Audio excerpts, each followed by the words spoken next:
this is full screen. Yeah, now full screen, right? Yes, sir. Okay. Good evening, all. Welcome to ISA online PG class. Today we have amongst us Professor Raveendra US. He's joining us from Brunei, where he's working as consultant anesthesiologist at Jerendok Park Medical Center. Sir is an excellent human being, and we have worked together since many decades. Earlier, he was professor at the Department of Anaesthesiology, JKS Academic Hospital, Mangalore, and our association dates back to 2005 when we were working on airway. So it's pleasure to have you, sir, here with us, and sir is going to talk on a very, very important topic for postgraduates: the common mistakes done during residency and how to correct them, how to rectify them, so that the anesthesiology residency becomes simply excellent. So his topic is anesthesiology residency, striving for excellence. So before I invite Dr. Nishant to carry forward the proceedings, I'll request Dr. Venkatgiri to unmute himself and say a few words. Dr. Venkatgiri, please. Unmute yourself. Good evening. Thank you, Naveen. Raveendra, a very close friend of mine, and we are together from the internship, time of internship. Though he did in Ballari, I did in Gulbarga from same university. We did internship together in Mysore. He's a nice human being, and he's a tabla artist also. Later, I stayed in Kasaragod. He was in Mangalore, and we are very near and meeting many times, both academically and even family functions also. And he was instrumental in forming the Difficult Airway Society of India. And he was very much, because I was in GC, he was telling that we have to form that. And the first meeting was in Kasaragod, in Mangalore, Kshema. I very clearly remember forming that. And very academic, he is in Difficult Airway and in pediatric anesthesia. He has done many workshops, CMEs and conferences in Mangalore during his term in Kshema as professor and HOD. A very nice gentleman, and we really miss him from Mangalore, though he is in Brunei, but we have the contact. He has written a nice book. He was contact me and talking about the book also with Dr. And he has a very nice book, and what is the residency, how you do and all. Today he is going to talk about that citizenship, and it will be very useful for the PGs. And I wish the PGs will make use of his lecture today. It is for the PGs to take benefit of this. And I don't know whether he is still continuing his tabla and all when he is there. Otherwise, he was instrumental in classical music and this thing, and still that. Thank you, Naveen, and all the best, Raveendra, for you. Thank you, Dr. Venkatgiri. Over to you, Nishant. Thank you, sir. And this is for the benefit of all the audience. We have our ISA online PG classes every Monday from 5 p.m. And today, obviously, we are very fortunate to have Raveendra sir, who will be discussing striving for excellence amongst the anesthesiology residents. Sir, from all the audience and spectators are muted for the moment. And if there are any questions that the audience might want to ask, they are encouraged to type in the chat box. Just in case there are any questions that you might want to ask from them, they are also encouraged to answer in the chat box. And we can discuss all the questions once the talk is over. So over to you, sir.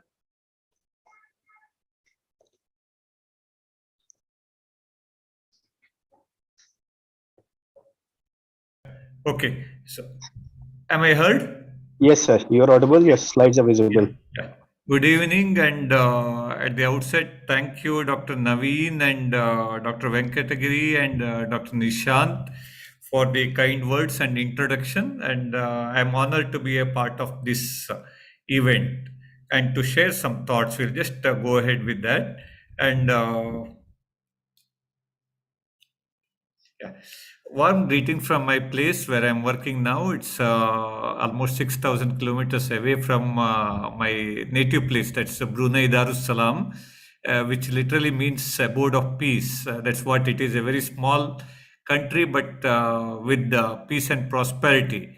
The hospital is situated exactly on the beach of South China Sea, and a very picturesque place with very peaceful life.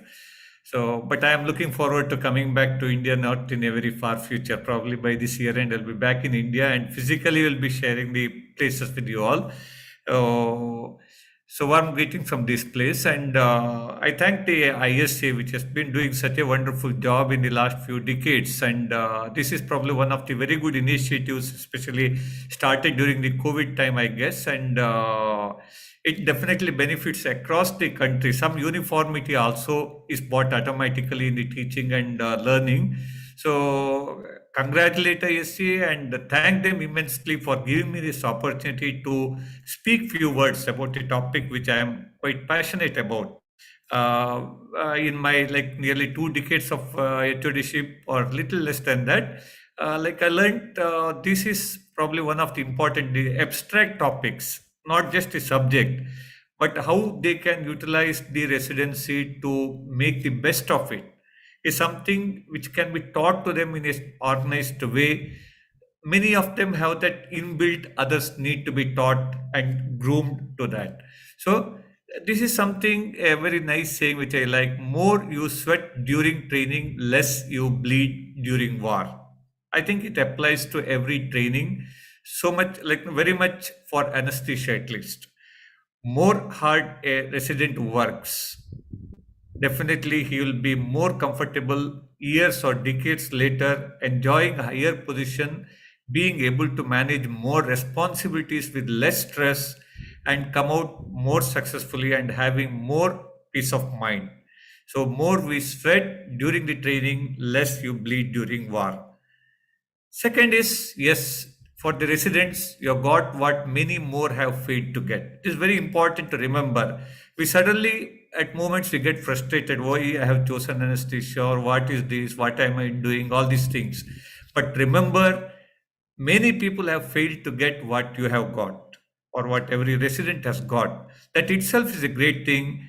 And you have not chosen the profession. They say the profession has chosen you. So that means you have a responsibility transferred to you the moment you select the specialty to make the best of it. Because otherwise somebody else would get that if you don't like it, and they would probably make better. So let us remember that it is something which you have been chosen for, and now it is up to you to make the best of it. So as anesthesia residents, so I'm just talking to anesthesia residents, like you are our future leaders, professionals, and teachers.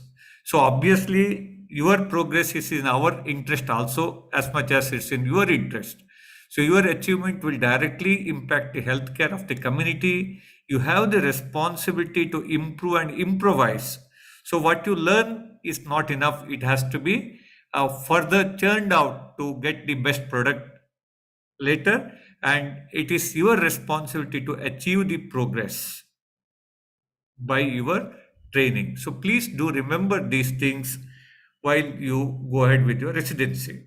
So now that you have decided to become an anesthesiologist, please shed negative thoughts and talks about the profession.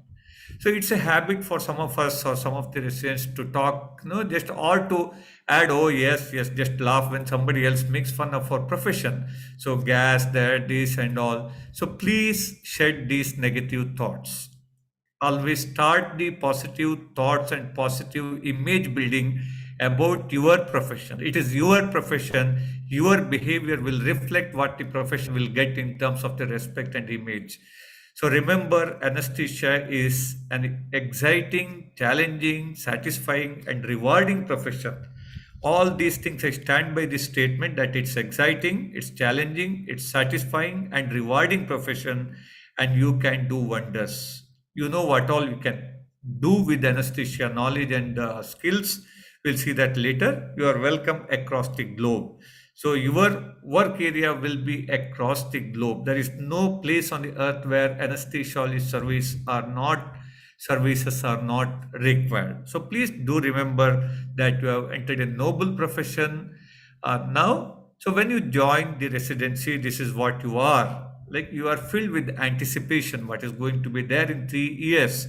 what I am going to do. You're a bit anxious about that, and you're excited on the other hand that yes, you're going to become specialist. Maybe out of the 100% MBBS qualified doctors, about 25 or 30%, I may be wrong, will get a chance to become specialists. Of that, another 50% or something will become clinicians. So you got both. So you're excited and you have a lot of expectations that you will be learning this, you'll be learning to do this, and later you will become this, you'll become that. So many expectations are there, and there are strong hopes all around with you and with your family. But along with that, you will also have some assumptions, which is very important. Sometimes it can either harm you or it can be useful also. So how much it is aligned with the realities is what determines how that assumption will affect you. So during the residency, you are working in a new environment, maybe the institution, place, culture, everything could be new, or a few of you may get to work in the same institution where you did your MBBS.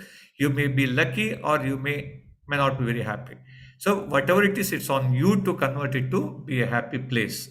So it's a new subject. It's unlike any other subject which you have studied in medicine during your MBBS. It's unlike any other subject when you consider the core values or core aspects of anesthesia. Then work pressure, yes, definitely as anesthesia residents, you are subjected to work pressure and duty challenges. There will be an academic load which you must tolerate, carry, and make it light with your abilities by building yourself. And the expectation from you is also there. Just like you have expectation from the profession or from the life, there will be expectation from you as a resident, and later, depending on how you do, expectation from you as a human being as well. And remember, any residency is an adult learning. It's not like what you have been. Like no, you have more maturity now at this stage than a MBBS level. So when you complete the residency, depending on how you have done, you are qualified, you are qualified, competent, professional, ready for long haul, and you aim for excellence. So this is the outcome. We wish the outcome will not be anything different from all these four aspects. So to achieve these goals, basically we need to remember this is all prelude or introduction to the topic. Remember the basic facts of life in general and medical profession specific. Both do not change just because you have joined residency in anesthesia. So everything built upon this, and you need to optimally utilize the residency, and you can achieve your goals only when you understand what is in it and how to optimally utilize the residency. So learning once you are given the topics is one thing, but to know what you are going to learn and how you can optimally learn that, or the training how you can make use of it, is another thing. So for this book we have written, and after 2 years of work, this book has come out, Anesthesia Residency Manual, exclusively for the residents to make use of their residency in the best possible way. And it's first of its kind probably in the literature related to medical specialty as leave alone anesthesia. And it is designed in such a way that it will be useful for the resident from day one till they pass out examination. Every part of the residency is covered in detail, not being a purely subject content. So my co-author is Dr. Nalini Kotakar, a reputed teacher who is retired now and leading active clinical life in Mysore. So she has been my co-author and contributed immensely and supported me all throughout this book writing. And Professor Dr. Naveen Malhotra, a good friend of mine, has been kind to write the foreword to this book. And I'm happy to present this book in front of you all on this meeting, and the further topic will be based on the contents of the book. So the chapter one, like how anesthesia unique. So you can see earlier there was a thought or saying that hours of boredom and moments of terror about anesthesia. You simply sit the pressing the bag, especially when we're using a manual ventilation, and suddenly patient bugs or desaturates or collapses. So till then it will be just boredom for hours together, but no more. It's interesting, it's inspiring, and it is innovative because of the unique ways of or unique features of that. So it is how it is unique. One is it has got an exciting past and a more exciting future. It's one of the future specialty world. It's dynamic and challenging. Anesthesiologist is our anesthesia work is never static. Hundreds of processes keep on going inside the body simultaneously. All ages and all types of patients you manage, and only you, the anesthesia resident, will have an opportunity to manage every section of population as your patient. Maybe elderly, maybe newborn, maybe 1 gram or 1 kg, or maybe 300 kgs, to everything. Techniques and technology intensive. Anesthesia is full of techniques and technology now, especially in the last few decades. Technology has become as prominent as techniques. Then limited drugs are used in unlimited ways of using either single or combination in a higher concentration, a lower concentration. Give this first, give that later. So you can get a very good mix of different drugs to achieve what you want with minimum harm to the patient. And anesthesia facts is customizable medicine. You can customize the existing techniques and the skill, knowledge, and the drugs in such a way that even a complex procedure in a sick patient lasting for 10 hours or 5 hours, 6 hours can go on in a reasonably safe way, and you can extubate the patient. Or on the other hand, if you cannot extubate, you have safe facilities for post-operative elective ventilation and delayed extubation of the patient. Our work is time critical. You cannot take a number of times or the duration of minutes or hours for intubation or for any technique.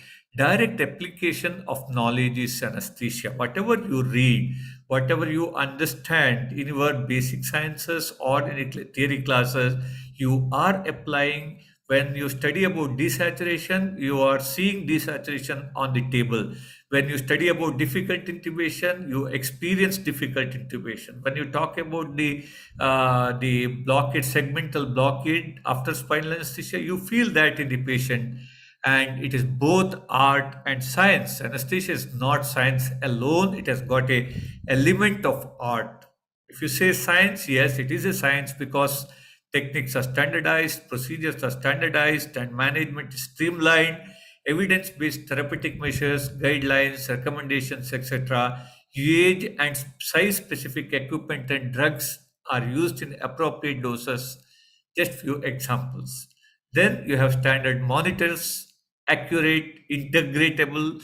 You get decision making based on the scientific principles. It has got a art component also, which becomes a very important contribution to your professionalism and excellence. Like your interaction, communication with the patient, colleagues, and team members, we'll see that later. Proficiency and elegance in execution of technique. You can see few people, the same technique will be done in a different way. There's some gray area also. Then drug administration and handling of the equipment. If you take the same drug, propofol or thiopentone, two patients of the same weight, same ASA1, two different anesthesiologists will give a slightly different dose. They give at different speed. The drug which is administered before and after that can be different, and what they observe can be slightly different. So smooth transition of patient from one phase to anesthesia to off anesthesia to other. So how smooth it is an art. Though you give reversal, everybody gives reversal. Extubation can be smooth sometimes, can be smooth in some hands, more stormy in some other hands. So extubation and recovery, conduct of oneself routinely in stressful situations. It is the real test of our abilities, how you conduct yourself during this one. So now we are, that is as anesthesiologist, you are converting a normal person to abnormal and then bring back to normal. So blood pressure was normal patient before surgery. when you have intubated or when you're given type and tone, it could have dropped to 70 or 60 sometimes. You bring back to normal, then suddenly there will be 140 tachycardia. Then after some time, you encounter maybe slight desaturation, the tube would be moved. So lot of normal to abnormal.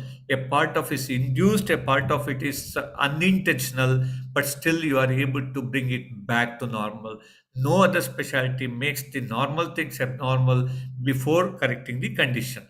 So mistakes are easily observed and recognized. This is a flaw or our like that's inherent characteristic of anesthesia. If a spinal is failed, it is failed.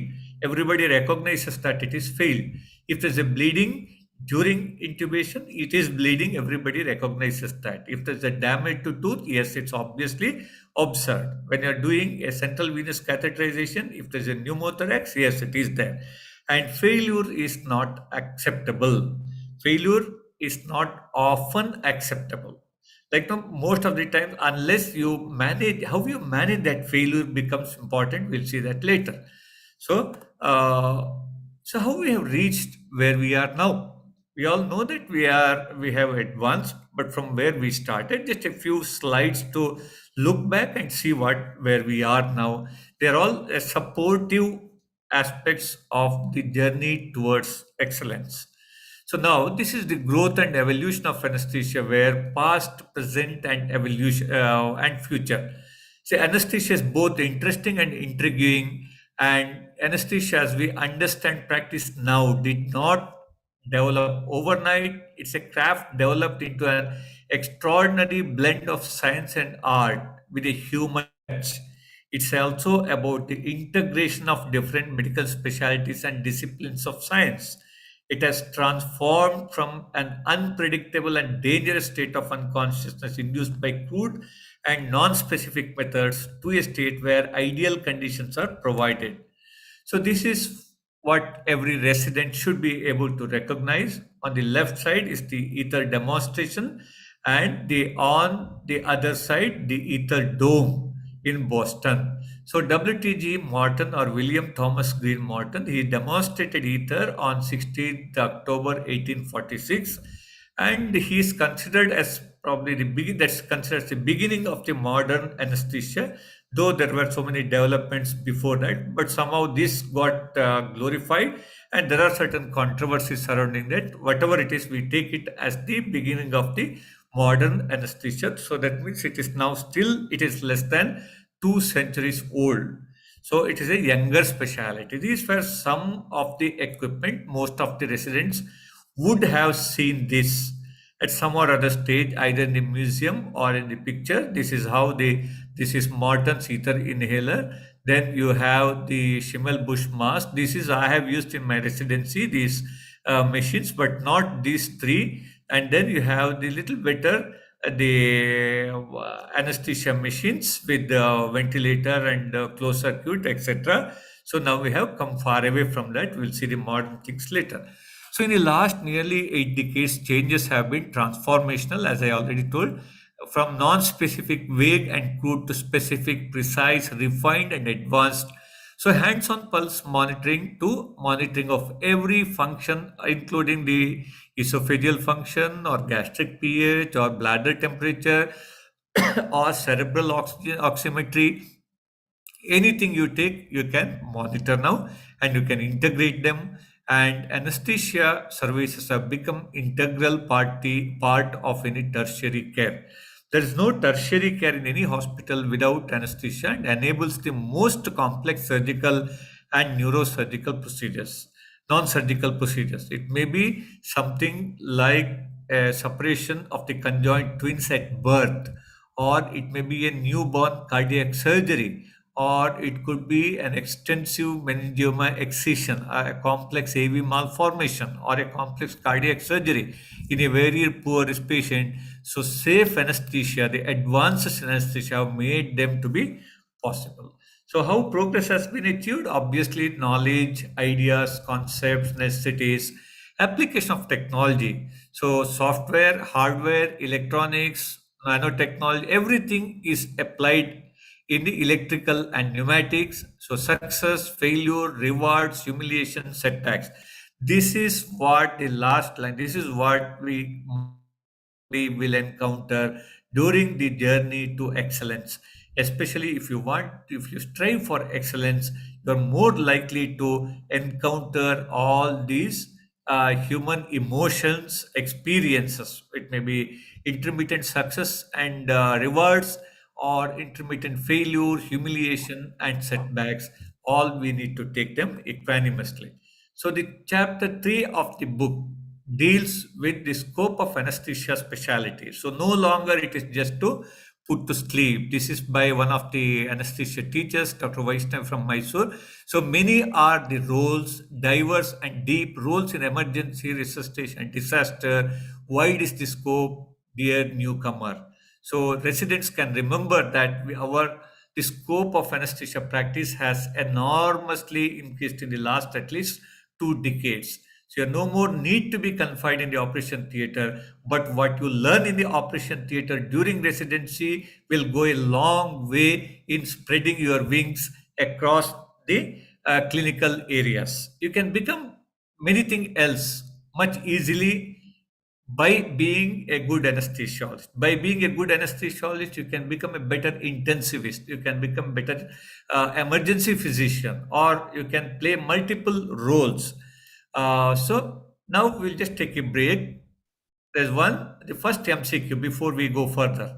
So the talk is interspersed with about 10 MCQs. Those who they are not very great or very tough or anything.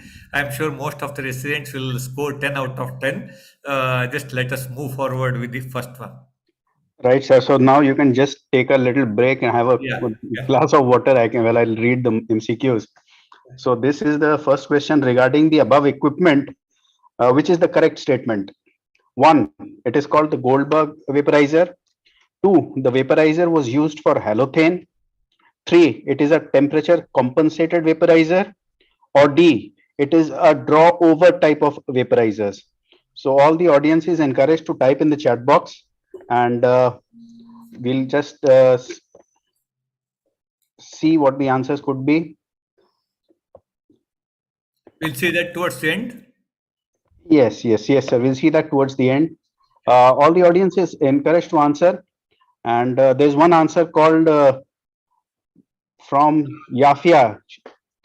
2, vaporizer was used for halothane. We encourage the audience to answer more.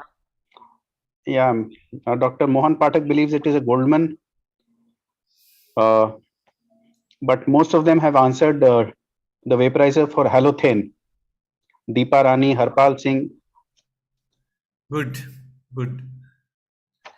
So my statement that 10 out of 10 many can score has a beginning now. Yes, sir. Okay. And Yeah. they are answering.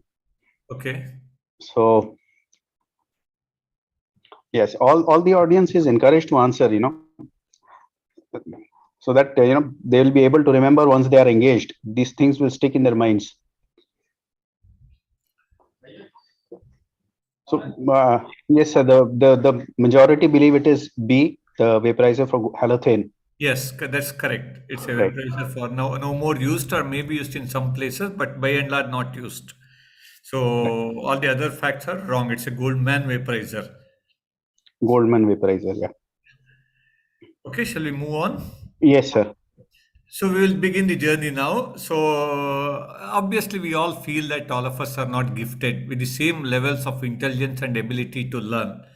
I'm sure all of us will agree, and each person has his own or her own problems and issues. So, but then what? So I think this is something encouraging. What we are and what we have been has no bearing on what we can be. We can be what we choose to be. So it is more what we can do ahead than what we were, what we are, and what we have been. So the positive attitude with optimism and the other attributes is the answer. Okay, so we'll move ahead. Now, next is the excellence. What is excellence? You can define in any way, but it is a feeling and a status that you achieve with multiple attributes. Just because somebody is skilled doesn't mean that he or she becomes excellent. Just because somebody is extremely knowledge doesn't mean that he or she becomes excellent. Or somebody has got a good oratory skills and managing the people and no, all these things, they do not make anybody excellence. So in fact, many times an average looking or perceived as average, somebody can be excellent. And many people are so excellent, they do not know or they do not bother about excellence. It has become automatically as a result of they just keep on doing their work to the best of their abilities. So automatically they reach excellence without their knowledge. That doesn't affect them, but that affects the others in a very positive way. So that is what is excellence. So if you see, the road to excellence passes through competence and professionalism. So the journey has begun the moment you join residency, though it has actually begun from the time of medical career, doesn't matter. So as an anesthesiologist, your excellence has begun now, and it's just ahead. You'll have to really pass through a long road filled with obstacles, real or imagined. These obstacles need not be always the true. I told you the assumptions you will have before starting. So that could be the problem. An unexpected situation, the rough patches like the turbulence, anesthesia is confined to a flight path. So a long flight, long flight of about, no flight goes for 3 hours, 3 years, we can make 3 hours. So we'll encounter rough patches and there'll be smooth the patch. So some people may encounter more rough patches than others. Some people have unexpected situations and more setbacks, but nothing is permanent usually. That too will pass off. So everything is worth it. All this you have started the beginning, it's almost like a one-way journey. You never come back once you start that. So you keep going through this tortuous road. Sometimes it's a stretch, sometimes it's a guard section, what in India, with heavy traffic, you'll have to maneuver all those things to reach the first station called professionalism, and next you call it excellence. So bring out the best in you. So that is how you achieve excellence. It helps you to, when you bring out the best in you, it becomes excellence. When you are excellent, it automatically keeps bringing out the best in you again. So it's a continuous process. It's not a state where you reach and leave it like that. It's something which you need to maintain as long as you are the professional. So skill and knowledge is competence. And when you add that with certain other qualifications or qualities which you acquire, it becomes professionalism. When you go further, it becomes excellence. So road to excellence and road to excellence begins with the residency, and excellence is an achievable goal. It's not something beyond anybody's reach. Only thing is you'll have to think big and visualize the larger picture. Many times our achievements are significantly limited by the limitations we impose to ourselves. I can do only this much. I may not be able to do this kind of case at all. I will not be able to intubate this patient, or I will not be able. Overconfidence is not what I'm talking about. But we tend to underestimate ourselves and sometimes overestimate others. And opposite also can happen. So set short-term objectives to achieve the long-term goals. It's just like the success. If you imagine something structure with so many places to be fixed by smaller structures, so they need to be picked up and put together. And 6 monthly and annual targets for your achievement you can keep yourself, so that that will come to self-assessment later. So think big, visualize the larger picture, set short-term objectives to achieve the long-term goals.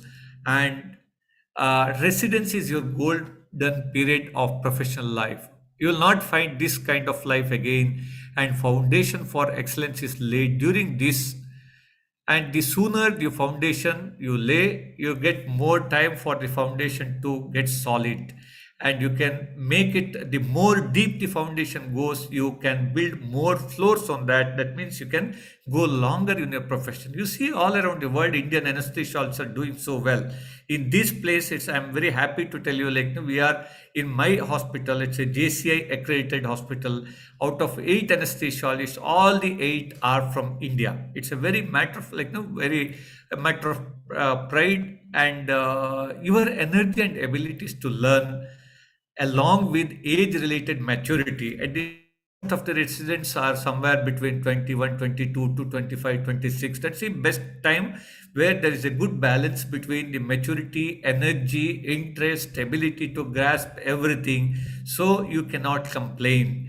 Free from responsibility, and most of you, and will have no hesitation to say, I don't know. Once you become qualified, you start imposing on yourself that, oh, I am not able, how can I say that I don't know this? So that is not there now. So now we will begin with your journey in anesthesia begins with working in, or involves working in the operation room and non-operating anesthetizing locations.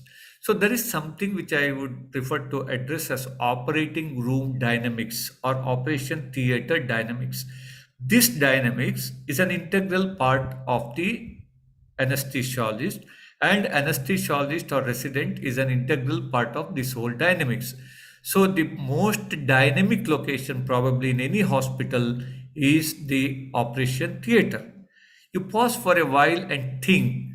So it has got so many types of teams, either the well-planned teams, ad hoc teams, and sometimes changing in between.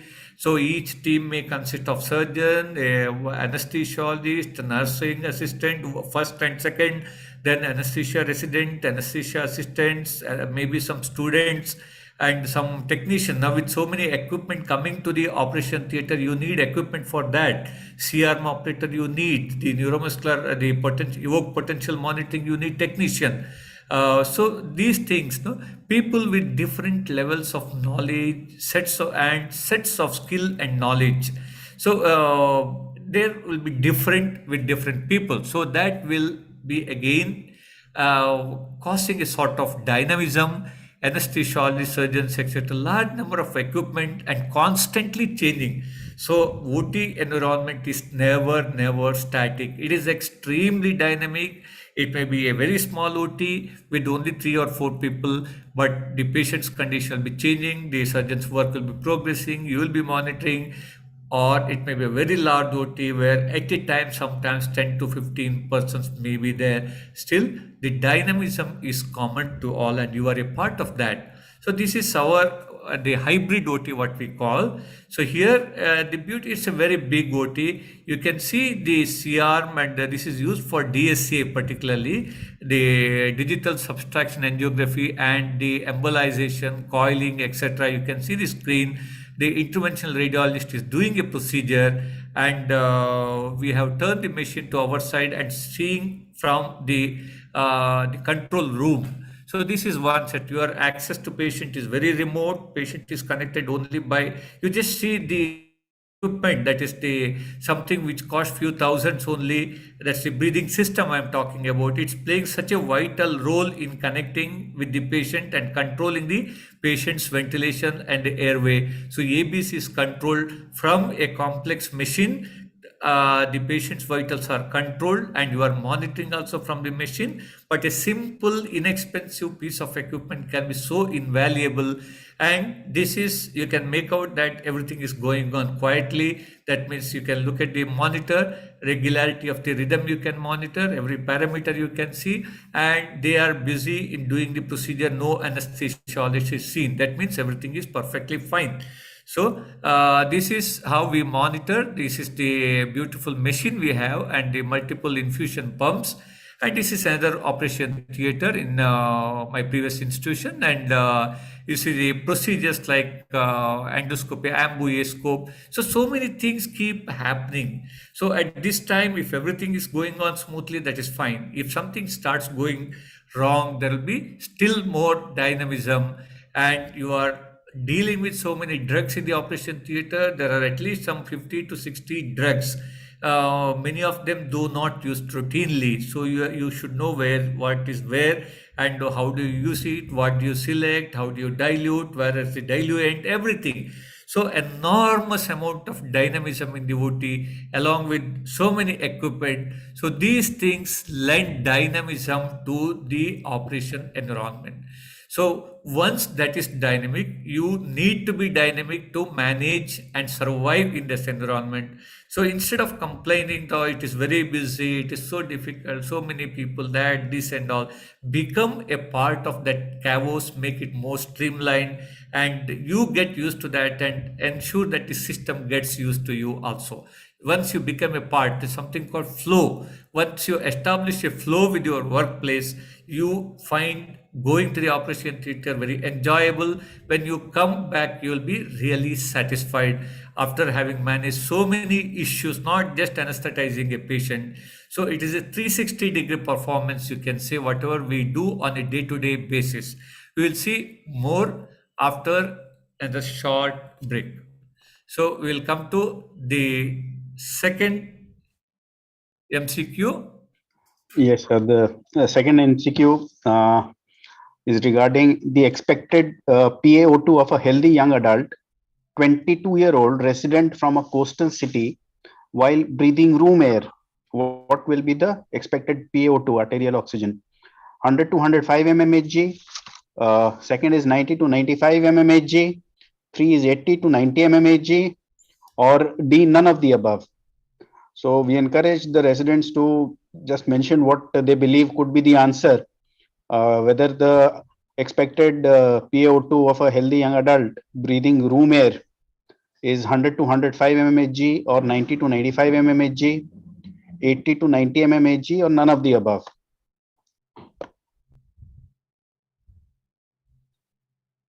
Yes, so there's Dr. Hina who believes it might be 80 to 90 mmHg. Right or wrong, I mean, whatever comes to the mind, I think the residents or all the audience must just participate.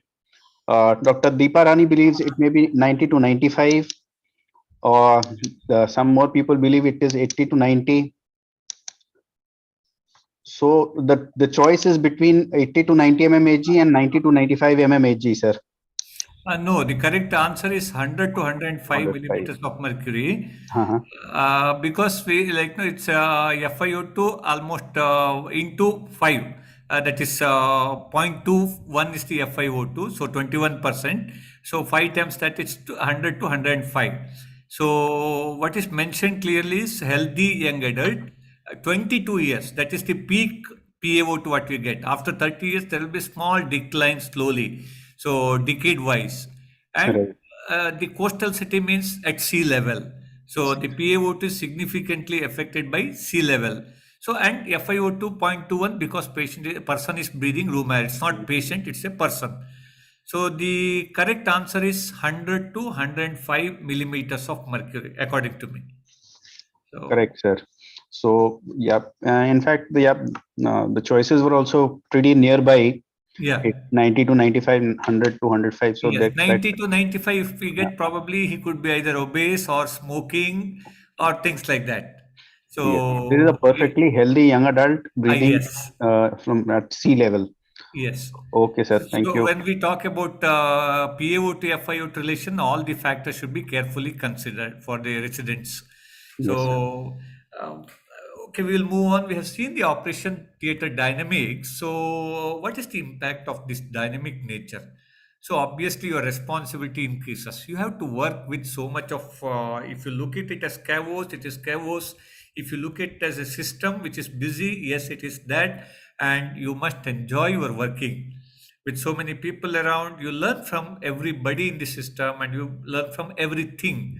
So constant monitoring, that is the motto of the eternal vigilance, is the motto of the ISA logo, if you have observed. If not, please should remember that, residents. So eternal vigilance. So due to dynamic nature of the operation theater, your responsibility increases, you will enjoy working, you will learn constantly, and constant monitoring of the patient. But on the flip side, till you get used, there is a scope for confusion and disorderliness. stress and conflict prone areas. Operation theater is a stress prone and stress inducing and conflict prone area, and pollution, that is because of the exhaled gases. If there is no adequate scavenging, then there's a it's prone for miscommunication and medication errors, maybe because of the dim light sometimes, maybe because of miscommunication, so many things.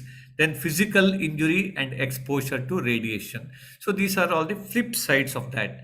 And the non-operation theater, almost additional problems are remote locations, logistics, limited access, communication, so all these things. So residents will learn these things as you move forward, but sort out this knowledge in a proper way, whatever you learn. So now we will come to the excellence, how to achieve excellence. The three steps, obviously, it begins with acquiring competency, then going professionalism, and then becoming excellent.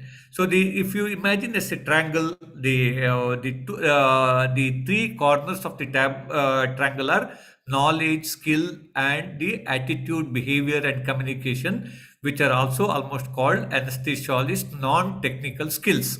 So the second two, one, professionalism and excellence, have to be achieved by yourself, whereas competency is given by the university or certifying bodies based on your performance in a assessment, in a summative assessment what they do, and remaining is your responsibility and your choice. So knowledge is the foundation of all your skills, and profession must be solid, specific, deep, and extensive.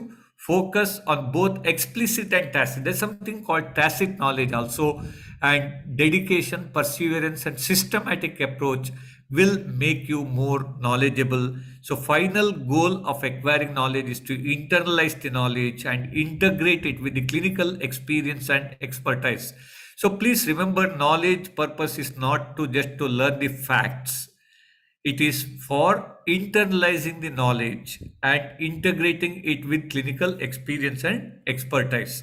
So then explicit is what is codified and which can be transferred, like you have written in the books, journals, everything. It's all explicit knowledge.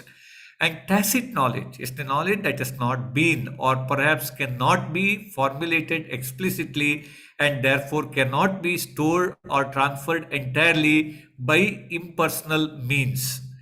And experiential learning cycle, whatever you learn by looking, hearing, seeing, doing, etc., there's something called experiential learning cycle. So theory and clinical knowledge, basic sciences, allied specialties, computer knowledge. So everything is, again, the whole anesthesia course is a 360-degree performance. In that, each take knowledge, take skill, again, it itself is a 360-degree learning. So you learn the basic science, you learn the allied specialties, you have computer knowledge, you learn biostatistics, medical research, you acquire general knowledge, and common sense is very, very important. So read, listen, discuss, ask, reread, apply, and use logic.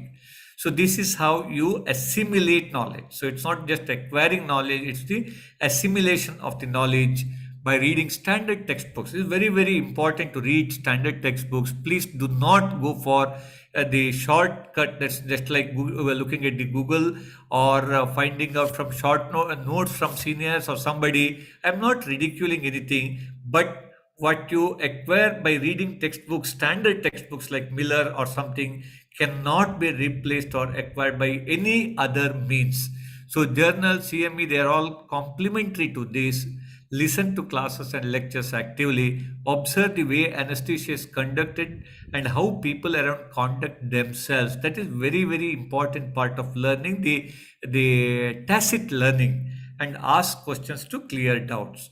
So these are the chapters in the book which cover the curriculum, the National Medical Council curriculum, and the timeline for study, how you can, in a time-bound manner, how you can set targets and study, and knowledge, what knowledge you require from each allied subject, and research, what are the important aspects as residents you need to know.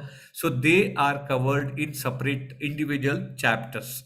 So each chapter has got a tagline: curriculum, go beyond curriculum, And timeline is a journey to success, and knowledge of allied subjects will help you to widen the horizon. Publish or perish is a very important one. Next is, as residents, more you are aware of the learning resources available. Now you are completely surrounded by learning resources. Not all is authentic. So don't go for easy to fix kind of solutions without, with the shortcuts. Don't do that. Use these are the learning resources, textbooks, department and interdepartmental. Interdepartmental is very, very useful learning opportunity, journals and yearbooks, conference and CME books, etc. And then research and publication. Residency is the time to lay strong foundation. The dissertation is not just mandatory requirement. Select a good topic and make it a great dissertation while learning the basics of medical research. Interest in research and basic knowledge increase the opportunities. This is very, very important. Now is the right time to acquire the basic knowledge. So once you have that, your post MD or DNB opportunities will at least increase by 2 or 3 times more compared to a poor knowledge. So next is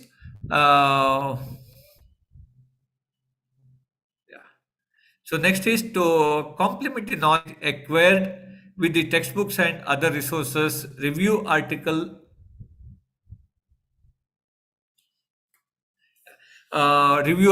studies, cases, journals. How do you read? It is meant to complement the knowledge acquired from the textbooks and other resources.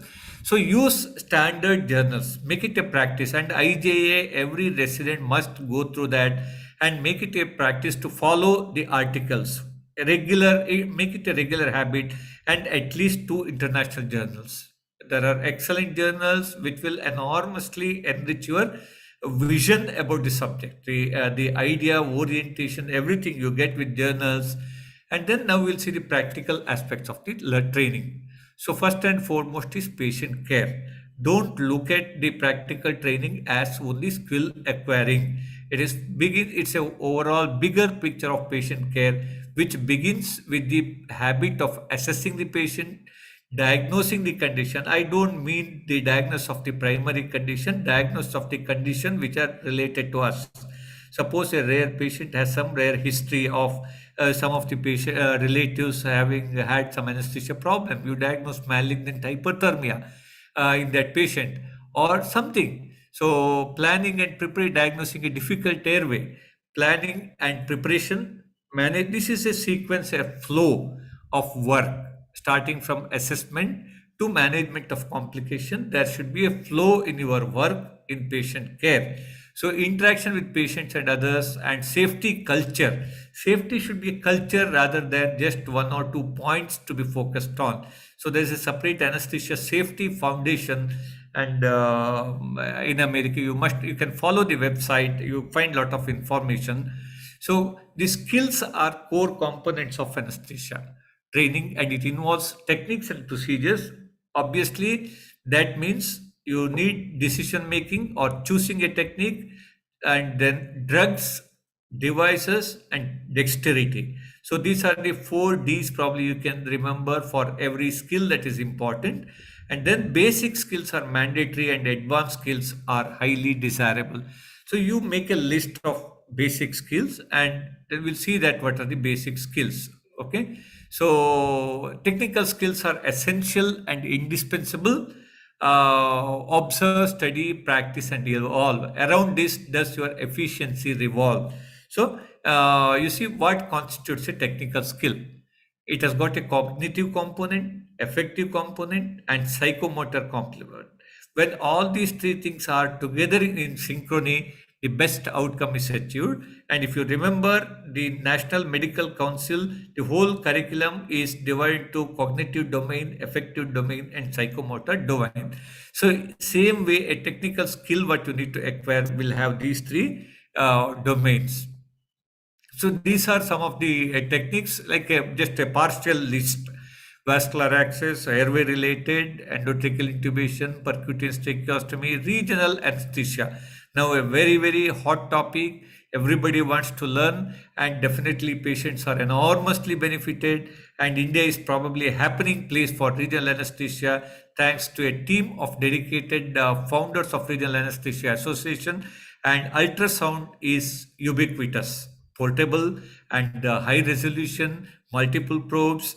You need to learn sonoanatomy in addition to applied anatomy. It's a very, very critical knowledge which you need to acquire. So basically, the techniques are acquired by a cycle of observing, understand, study before you do all these things, observe others doing, then understand what it is meant for, what it is about, and what's the impact on the patient, then study, and then also perform the technique after doing all these things. Then after performing, review and reflect of what you've done, then repeat. This is how you build a solid foundation of technical uh, armamentorium. So avoid elation on success and depression on failure. I think there's no need to be, because success initially can be sporadic. So if you achieve consistent success, then you can have a reason to be satisfied. Say 95% or 98%. Spinal, they say failure is very, very less comparatively. So if you are achieving that level, yes, but don't be depressed on failure.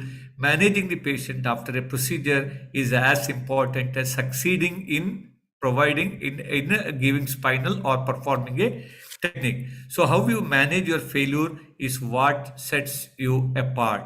So how you manage a failure management is a very important thing. So again, now I think we come to the MCQ number 3. Right, sir. The third MCQ. Yeah.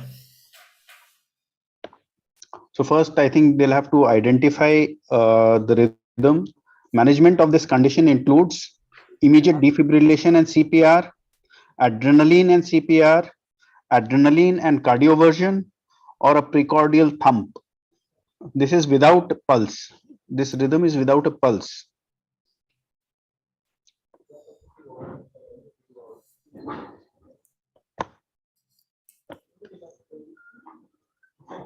So what is the management of this condition? All the listeners are encouraged to answer in the chat box. What could be the management of this condition? Immediate defibrillation and CPR, adrenaline and CPR, adrenaline and cardioversion, or a precordial thump. So the first response was by Dr. Hina Sanghvi. She believes it could be adrenaline and CPR. Dr. Deepa believes it is defibrillation and CPR. So this is a condition without pulse.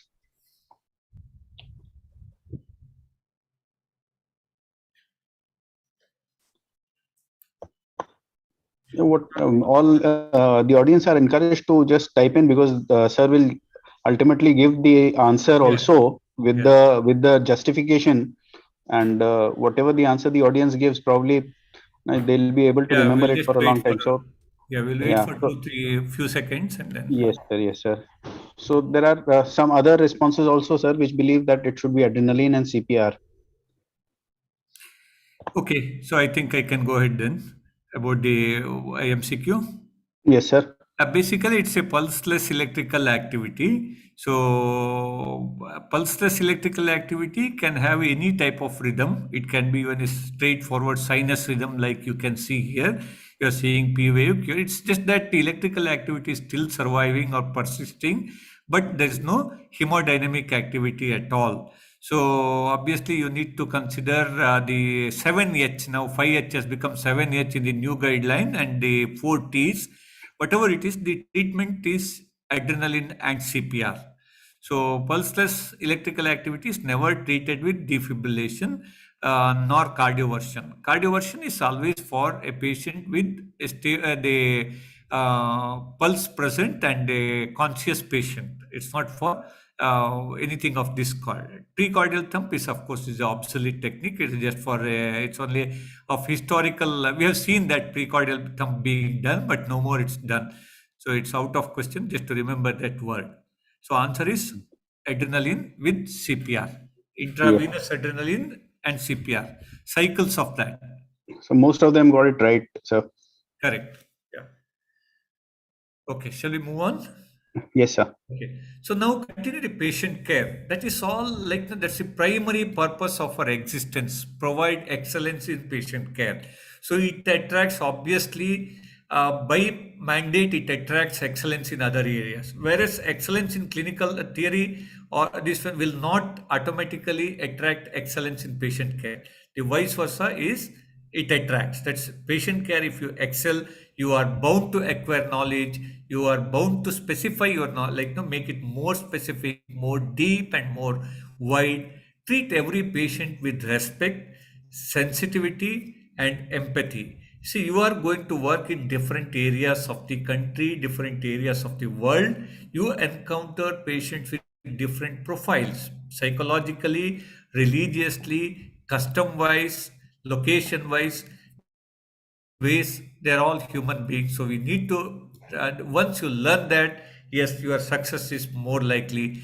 Internalize all these, the good things, and follow the basic protocols and guidelines. No compromise in basics. In your patient related behavior, no compromise. Every patient is different and unique, so no complacency. Complications usually develop over minutes. So anticipate and recognize early. Very, very, very few complications arise de novo. That means all of a sudden, out of the blue, only like something like a massive anaphylaxis or sudden cardiac arrest, emboli. So these are some 3 or 4 conditions which are not fortunately common at all. So it usually gives you time to recognize.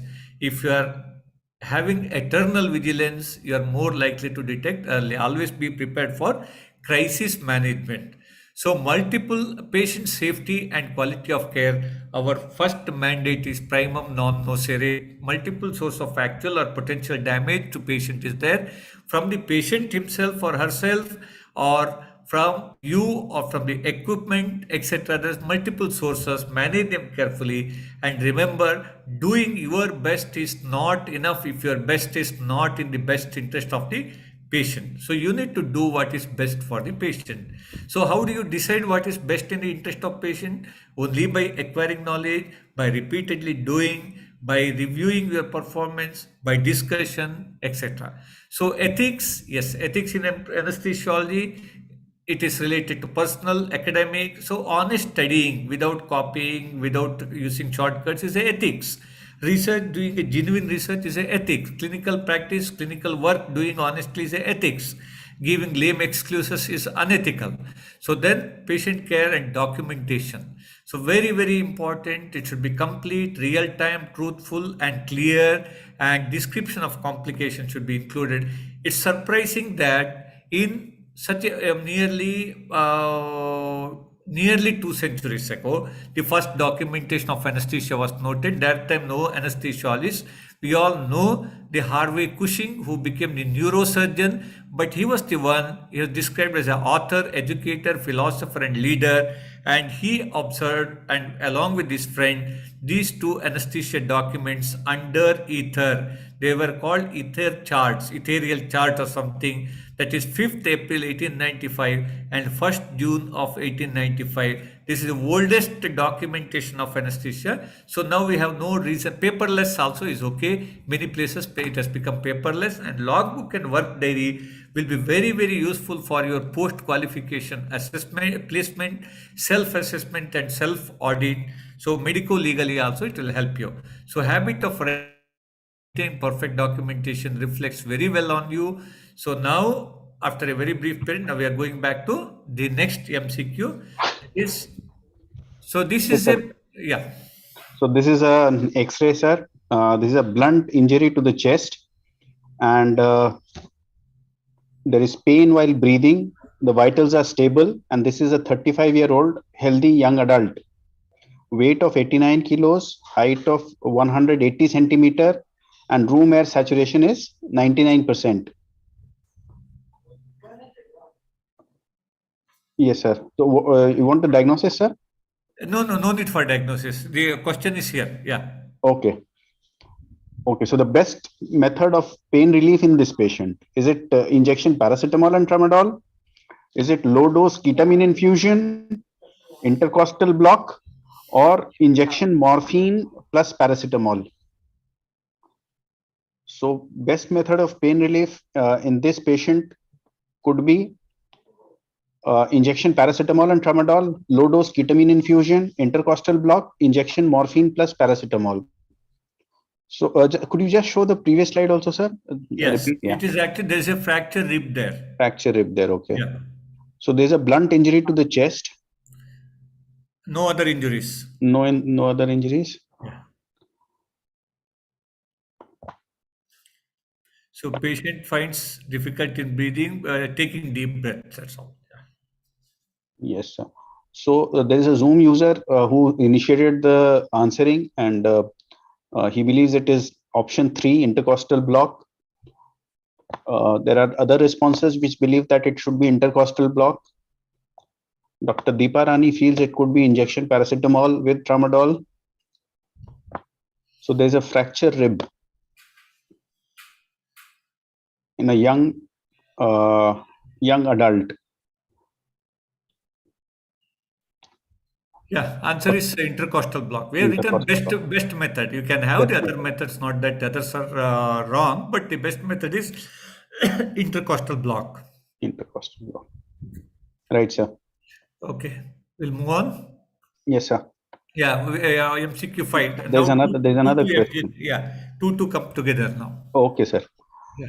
So the relationship between the intra-alveolar pressure, surface tension, and radius of the alveolus is described by which law? Is it the Graham's law, the Beer's law, Newton's law, or the Laplace's law? Relationship between intra-alveolar pressure, surface tension, and radius of the alveoli is described by which law? The Graham's law, or is it the Beer's law, Laplace's law, Newton's law? So most of them believe, sir, it is the Laplace's law. Dr. Vinay, Dr. Hina, Dr. Vicky, Dr. Swati Singhal. Yeah, that's right. They started. Dr. Swati started. Yeah. It's Laplace. It is the Laplace's law. Yeah. Okay. So now we'll come to non-technical skills. That's a very important aspect of the talk because it contributes a lot to the excellence. So a simple description is that they're cognitive, social, and personal resource skills that complement technical skills and contribute to safe and efficient task performance. So that's very important. So these are the 4 domains that the science describes, the literature describes as the components of the non-technical skills. So it is related to task management, team working, situational awareness, and decision making. So these are the 4 domains mainly under which various other various subsets of cognitive faculty you can call or attributes come under. So you must be able to learn these things also during residence so that that is what the difference between the first year, second year, third year. So you must have assimilated a reasonably good amount of non-technical skills. Some people get it inherently, others can definitely acquire it. See, you are interacting with so many people. On the one hand, your interaction with the patient is confined or involves the techniques, use of drugs, monitoring, communication also it is under regional techniques, management of complications, maybe blood transfusion, rarely resuscitation. Your interaction with your faculty, answering questions or seeking directions, your co-residents or teaching your juniors, or the assistants, technicians, nurses, etc. So you might have to change the position of the patient. You might have changed your position. So many things keep happening in the OT. Already we have gone through the dynamics. So this Alain Bromley case. This is something which I think every resident should read about. So how even experienced anesthesiologists can make mistakes and commit preventable error. It's a repeated attempts of intubation when somebody knew that it is going to fail and leading to failed oxygenation. Early recognition and call for help, etc., would have saved this patient, and following which it's not very old also. and following which something called Clinical Human Factors Group was formed. And this is something chfg.org is something which you can go through. So success should never feed your ego, but it should feed your sense of responsibility. It's not a status, but a responsibility. Why I'm telling at this point is sometimes when you keep on doing well, you feel that you know everything, you can never go wrong, and you become a sort of blind and deaf to suggestions and realities. So that is why we should be careful and prevent the preventable errors. So the professionalism from the residents' perfect perspective are punctuality and responsibility, meticulous assessment and planning, calm and composed attitude, use of scientific language in a operation theater during discussion, whatever other language you speak outside, it's better to speak a scientific language using scientific terminologies and following rules and regulations.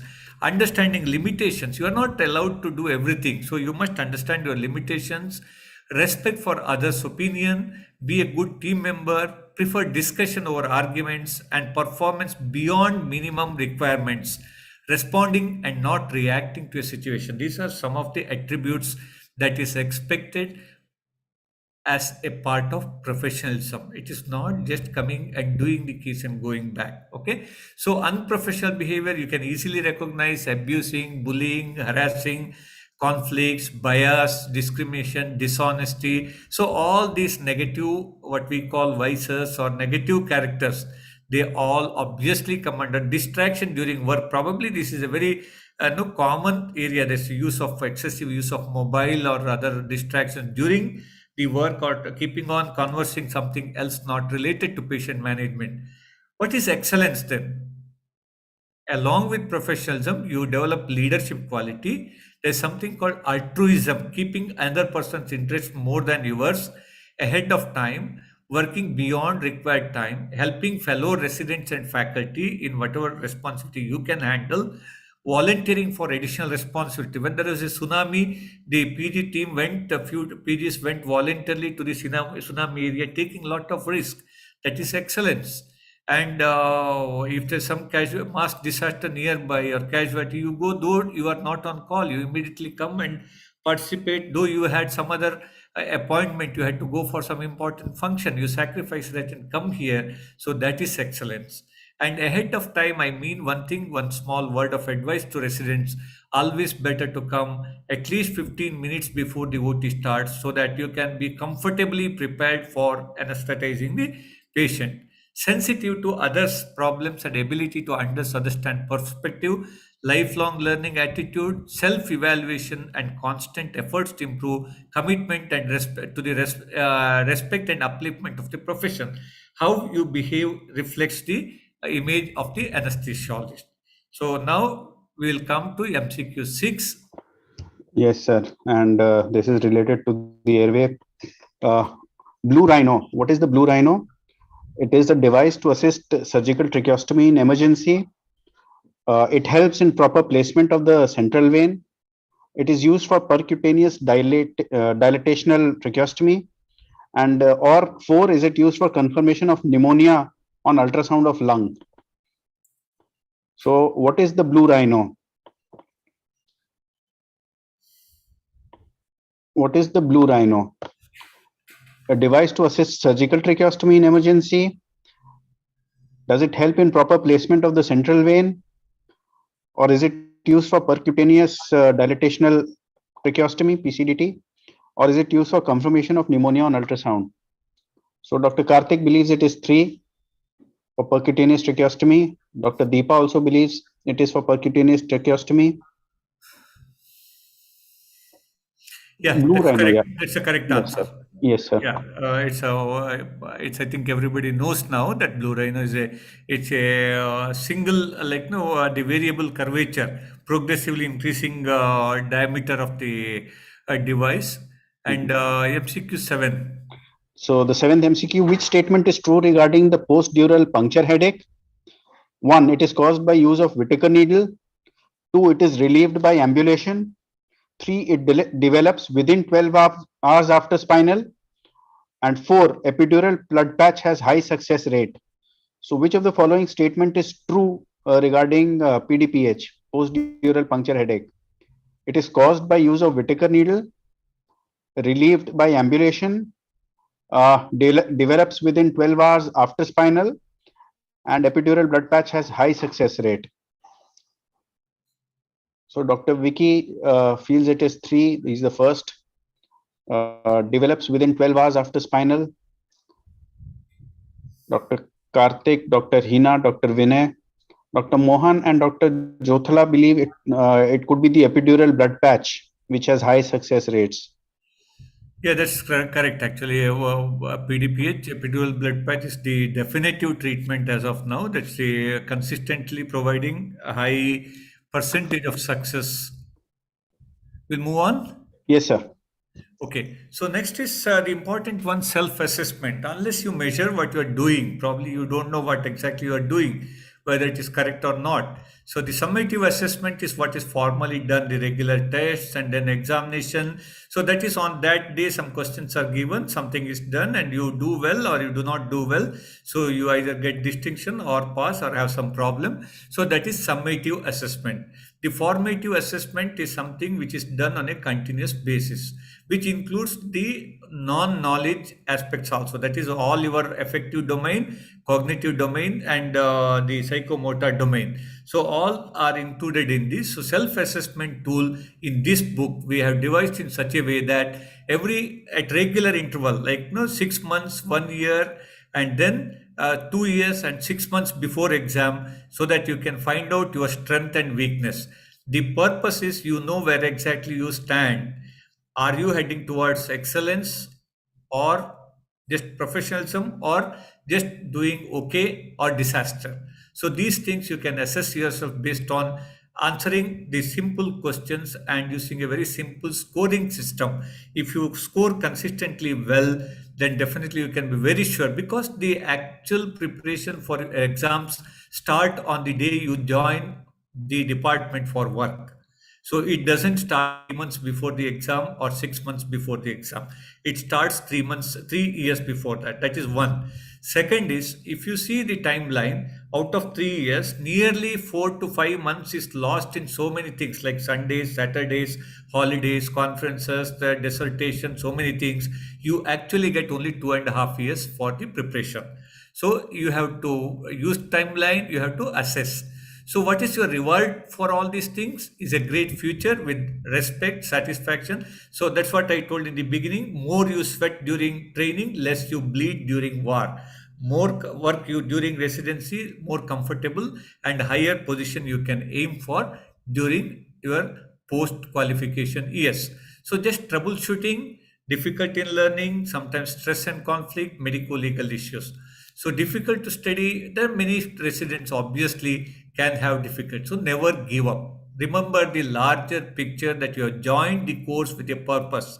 So don't allow anybody or anything to prevent your purpose being served. No training is achieved without hardship. So suffer, some amount of suffering, some amount of endurance is required, but don't ignore the problem and discuss with your trustworthy friends, seniors, and teachers. That is where the importance of human factors, getting connected or being connected, comes and becomes very, very, very important. So difficult to study, again, find out the hindrances and problems and tackle them head on. Take them head on. So don't keep it or brush it aside. It could be personal issue. It could be related to, you might not be comfortable working with some faculty. Somebody might be shouting at you repeatedly, or you may feel harassment. So those things are not uncommon. We're all human beings. It can be many a times due to imagined or a perceptual problem. So you can sort it out by directly discussing or seeking intervention or professional help. And prevention with regularity and commitment to your work is the best way to manage this situation. So difficult to study is a common problem, but majority of the times you can manage.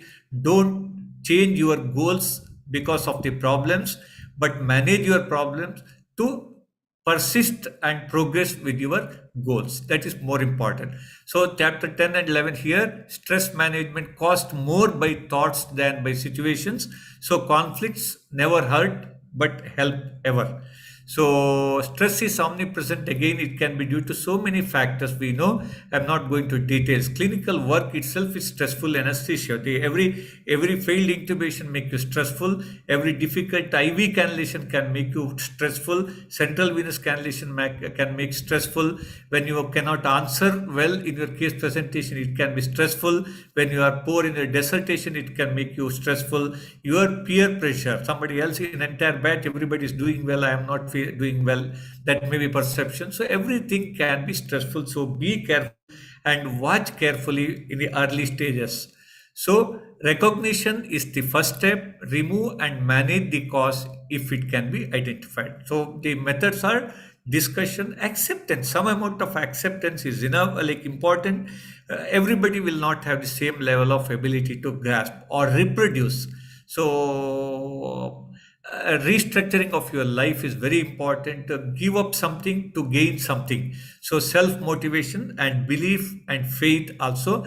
Anti fragility is a very good concept you should understand, where you become better after fragile, like after the very stressful situation, you come out stronger. Say suppose there is some disaster or something, some people come out, a person has some running business or something which is totally gone because of the COVID or something, but he comes out stronger because of his motivation and some other the change thinking, etc. after that. So that is called anti-fragility. So develop some amount of anti-fragility attitude inside you. So burnout syndrome, watch out for that and manage before it gets out of hand. So take care of yourself as much as you take care of the patient. That is very, very, very important.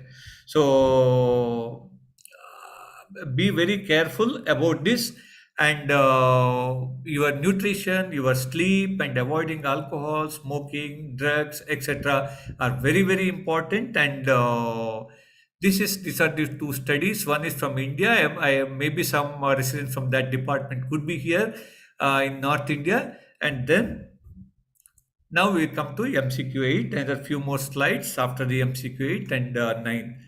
Yeah. Yes, sir. So the question is, during general anesthesia with the pressure controlled ventilation in an elderly patient with COPD, tension pneumothorax is diagnosed by, how is the tension pneumothorax diagnosed?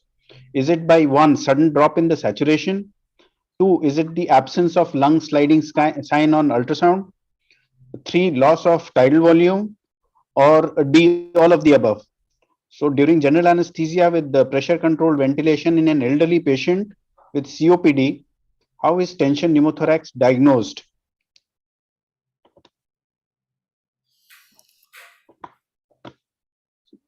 The audience is encouraged to answer whatever they feel could be correct, whether it is sudden drop in saturation, lung sliding sign on ultrasound, and all of the above. Dr. Dr. Hina started off the answering, sir, and she believes it is all of the above. Dr. Vicky, Dr. Karthik, and Dr. Jyotla, Dr. Arun, all of them believe it could be all of the above. And Dr. Mohan Pathak believes it could be ultrasound, absence of lung sliding sign on ultrasound. Majority answer is correct. 4, yes. Yeah. All Okay. of the above. Yeah. We'll move on to next MCQ. Yes, sir. Okay. So the next MCQ is regarding the Monro-Kelly doctrine. And what is the Monro-Kelly doctrine is all about? Relation between the spinal cord, cerebral hemisphere, and CSF. 2, is it the effect of inhaled anesthetics on the cerebral circulation? 3, blood flow across a left to right shunt? Or D, is it the relation between the CSF, blood volume, and the brain volume? So what is the Monro-Kelly doctrine all about? Is it a relationship between the spinal cord, cerebral hemisphere, and CSF? Yeah, so we have the answers coming, sir. It is, or mostly they believe it is relationship between the CSF, blood volume, and brain volume. Dr. Vicky, Dr. Jyotla, Dr. Vinay, Dr. Karthik feels it could be relation between the spinal cord, cerebral hemisphere, and the CSF. Okay, shall I tell? Yeah, Mohan Pathak also believes it is 4. Yes, It is sir. four. It is four actually. It just states that since the intracranial compartment is a rigid one, change in the volume of one of them will be compensated by the change in the volume of the other one. So Correct. fourth is the correct one. So now conflict. Just few words about that. These are the genesis of conflict. What are the causes of conflict in a resident's life? So it could be work stress, it could be egos or false ego, what we call unhealthy competition, misunderstanding, miscommunication, many a times, excessive hierarchy, personal issues, humiliations. So adult learning, we said, so humiliation is very difficult to bear, socio-cultural issues, undue interference, and inherent personality traits. So possible with anyone in the workplace or outside. The conflict can be with anyone. So stress can cause conflict. Conflict can result in stress. It is both ways. So management, move away from the place if possible. Hand over patient management if at all it is severe and you want to move away, and de-escalate as soon as possible. And forget and move forward is very important. First, one thing you remember, the conflict or whatever negative creation you create, suppose you contribute in the department, that is carried for a long time. Similarly, if you try to forgive or forget and move ahead, that is also carried as a very good opinion about you for long time to come, much longer after you pass out. So medical legal issues, you need to know the basics of the medical legals, though you may not be directly responsible, but your faculty is responsible. So occupational hazards, you should be aware of that. Protect yourself from the injuries, radiation, etc. Some of them unseen and asymptomatic. So know the protocol, report to the authorities, and do the exposure. And the another interesting feature of the book is experts advice. Each some seven eminent anesthesiologists. Some of them are great teachers. No, each one of them great teachers and a medical legal expert. They have given their opinion. Their opinion. Dr. Ramkumar's name is here. Yeah. Okay, you can see that. Dr. Ramkumar, Dr. Saikat Sen Gupta, then Dr. Shiv Kumar, medical legal expert. Dr. Srinivas is the Dean of ESI Medical College, he's a surgeon of eminence. So they all have given their perspective about anesthesia residency. It makes a very useful and no constructive reading for you. So now with the MCQ 10, we will come to the summary of that, and we'll just close it down. Another 5 minutes, please give me. Yeah. So the question 10 is, which electrolyte is a part of multimodal analgesia? Is it sodium, magnesium, calcium, or potassium plus phosphorus? A part of multimodal analgesia, sodium, magnesium, calcium, potassium plus phosphorus. So Dr. Vinay, Dr. Vicky, Dr. Karthik, they believe it could be magnesium.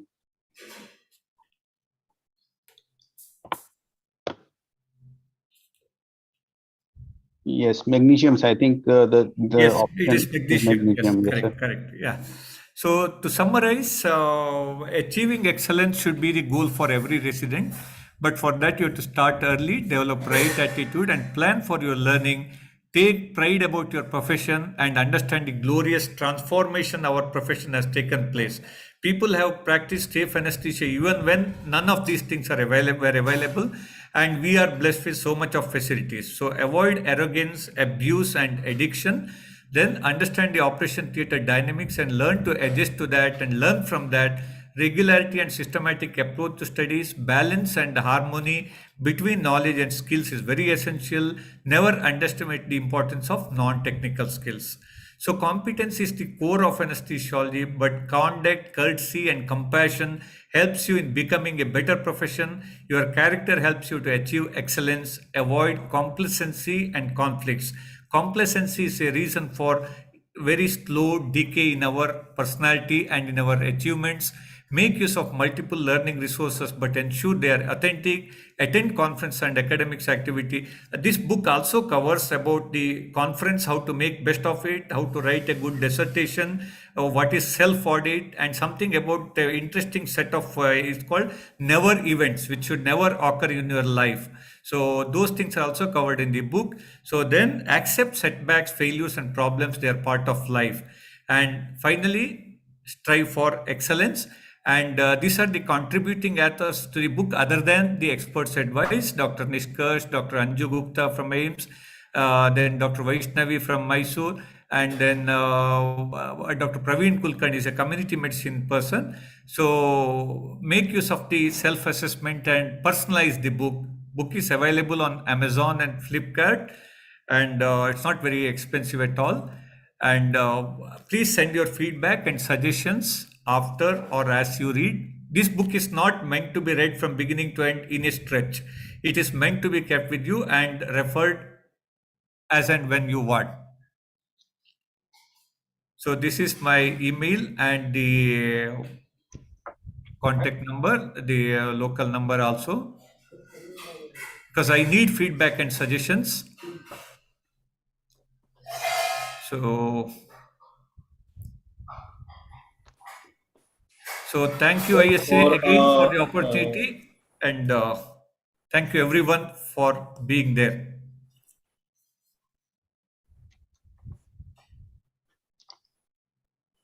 thank you, sir, for a very interesting talk on striving for excellence during post graduation, and it was learning for me also. And it was a pleasure writing the foreword for the book. Thank you, thank you, thank you, thank you. With a high quality, and I'm very sure that this will be quite useful to the members as well as the residents also, both for teachers as well as residents. Thank you. Shant, I think things are very self-explanatory, so I don't see any questions in the chat box. Still, we give an opportunity to unmute everybody. All the members can unmute themselves, and you can interact or express or comment on this very important aspect of striving for excellence during the residency. Yes, sir. Thank you so much, sir. This was an interesting talk, not just for the students. It was interesting for some teachers like us also. And the concept of anesthesia non-technical skills. There is just one question in the chat box, sir. And before that, if you permit, I'd just like to ask one from myself. You need to unmute yourself, sir. Regarding these, how do you assess these non-technical skills, sir? Is there a method that you have devised, or because this cannot be a summative assessment, it has to be a more formative assessment for these skills also. So, is there some method which? Yes, the non-technical skill, I'm not sure about any scale or anything, but you can test this better, test it in a best way in a simulation. So if you have a simulation, even if you have a moderate type of not very advanced simulator, you can create different scenarios, and it is both for training and assessment. You can train in non-technical skills, you can give tasks and increase the complexity of the tasks and then assess it. You can formulate your own criteria for assessment. Okay, and say good, poor, and bad or best or something, because it's subjective. Everything cannot be objective, as you said. So you can assess based on a real time the teamwork assessment with the simulation. So we had a, my previous institution, we had a very advanced simulation center actually. So now it is coming up as in like in your institution also may be having. So simulation is the way forward probably for the non-technical skill training. So there's this query by Dr. Deva and Deva Kims. Is it common in the first year not to get spinals properly or the intubations properly? Is it common? Is the Yeah, question, right? yeah. Is it common in the first year not to get the spinals properly or the intubations done Yeah, in the that is proper manner? actually, it depends on more than the person who fails, it depends on the environment probably. Like, no, one is the patient load, how much independence they are given, and how much they are prepared to before you perform, before a new resident performs spinal or intubation. I think he must be prepared both in terms of knowledge and the psychomotor domain also must be prepared well for that. So some guidance should be prepared and priming is required. So it's not uncommon, at least. I wouldn't say it is common, but it is not uncommon also. So maybe about 20 to 30% of residents might find it difficult. If you are having a very big the workload, like no very large number of patients and you are directly managing the patient independently, then you learn it fast. If it is a very organized department with large number of PGs and systematically if you are learning, it may take some time. So it doesn't matter that. As long as they have attempted the technique in a proper way, probably failure should not be taken much seriously in the beginning. Yes, sir. There comes the concept of that anti-fragility, as you mentioned. Yes, that is one thing which I really liked actually. Yes, sir. So, sir, there was this Zoom user who had raised his hand, his or her hand. So, if they want to ask any questions or discuss some points with sir directly, he can just. This is the opportunity to interact.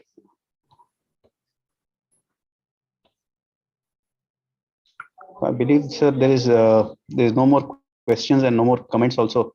Okay, fine. Naveen, sir. Thank you, Dr. Raveendra sir, for Thank you, joining sir. us today. Thank you so much. I'm very sure we'll have you in near future also, delivering one more talk on another subject in the topic of the anesthesiology. Sure. And I understand it's been a mega weekend, to be honest. It's a weekend going on. Saturday, Sunday, and tomorrow is also a holiday because of Yeah. Eid. So, but all these lectures are streamed live on YouTube and they're available on ISA website also. And the viewership goes into thousands. So residents, when they're free, they log into the ISA NHP YouTube channel and see the Yeah. lecture. Thank you very much, sir, for joining us today. And it was a pleasure having you with us today. Thank you so much. Thank you, everyone. Thank you, Dr. Navid. See you all next Monday Nishant. for the topic on anesthetic considerations in patients with coronary artery stent in situ coming for non-cardiac surgery. Thank you. Thank you. Thank you. Bye. Yeah. Thank you, sir. Good evening. Thank you, Dr. Nishant. Bye.